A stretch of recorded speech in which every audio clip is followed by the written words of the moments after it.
partner is totally different from marrying the state. And that's what I want people to see, that those are two totally different things. When you get into legal business with the state about your relationship, that becomes ridiculous.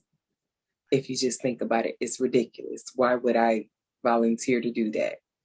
Or not even volunteer. I got to pay for that marriage license. That costs. Why would I pay to do that for y'all to be all in my business when I know better? And anybody who hears this, now you know better. Or you could disagree. I can't wait to see the feedback on this one. Because it's a whole lot of people marching down the aisle. They're like, wait a minute. Somebody canceling the wedding after this one. Baby, the wedding is off. No, keep your wedding. Just cancel the license. That's what I'm telling them, right? That's it. Just keep the wedding. Keep the wedding. Still get unionized. So there is something beautiful about union. So for the people that are walking down the aisle, that are whatever, betrothed, if you will, right? For those people, there is something beautiful within that union. You know, there's something to it. So I don't want to just be on here just, bad mouthing what people want to do. You want to get married with your partner to the state, it can be a beautiful thing. And some people, just like some people need staunch religion and to be in Bible study on Wednesday and church on Sunday, and they need to read their word every night, there are some people that need the institution of marriage to do right. Something about that institution does something in their spirit. So if something about that institution does something for your soul and your spirit, hey, march down that aisle. And we all hope it works out. Do you take scam likely to be your lawfully wedded wife through sickness and in health till death do you part? I ain't with it.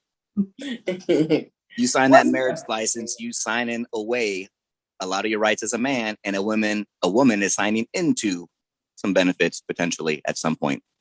Higher percentage, 50%. What do you say to the religious people that want to honor God by marriage? We're saying that it's a scam. You're married to the state. What do you say to them to absolve them of any sin that they may feel that they are committing by not getting married? Do we have an answer for that?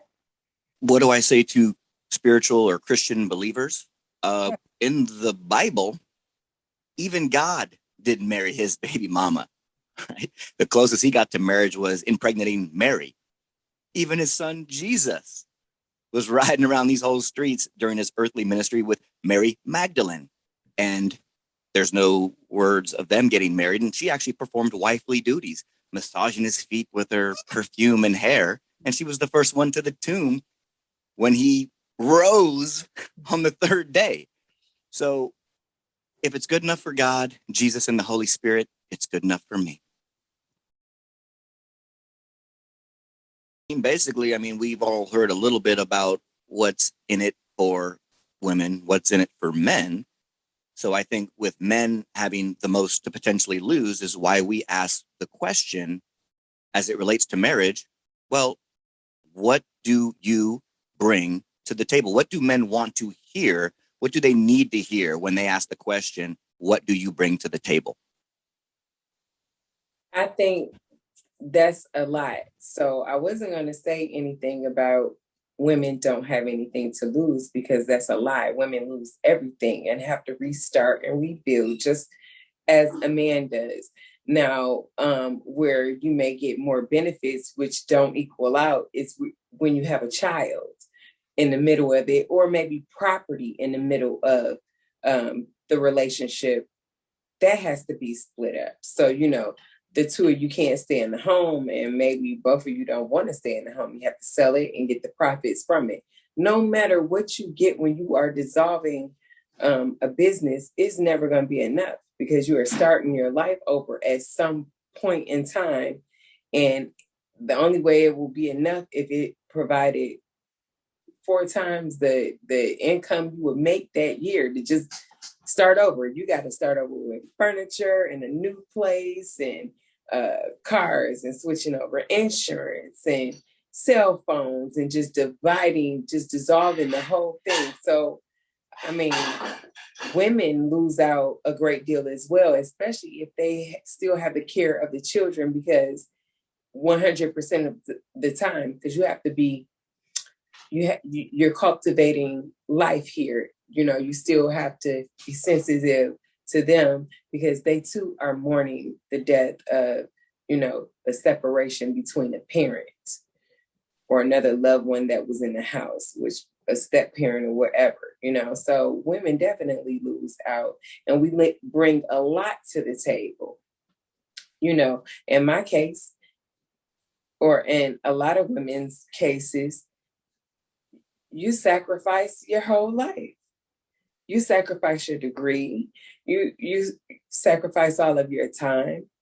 You sacrifice everything, you know, to the point where it looked like you rearranged your life 15 times and you made it look easy, and it wasn't. So we all have a little, and then getting back into a dating game after being in a relationship for this long that was locked in, that was solid, and it was supposed to be this way, you got to catch up on the times. Each time. Each year, it's changing every year. It's no guru to tell you how to date now. I'm learning that, you know, speed dating on the internet is a real thing. That's how it go down. I don't think I could keep up. As far as what women bring to the table, not many men have asked me this, but when a man has to ask me what a woman brings to the table, it's like the trash taken out itself. Because when a man asks me what a woman brings to the table,